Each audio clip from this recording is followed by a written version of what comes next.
Totoo pala kapag may edad ka na, saka mo lang ma-realize ang ganda ng buhay nung bata ka pa. Noon simpleng saya lang sapat na.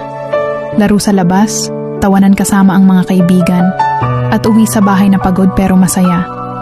Wala pang mabibigat na problema, wala pang responsibilidad na kailangang buhatin araw-araw. Ang iniisip mo lang noon kung anong laro ang susunod at kung anong oras kakakain. Pero habang tumatanda tayo, saka natin naiintindihan na hindi pala madali ang buhay. May mga pangarap kang kailangan ipaglaban, may pamilya kang gustong bigyan ng magandang kinabukasan.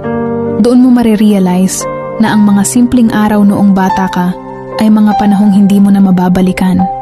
Pero pwede mong gawing inspirasyon para mas lumaban.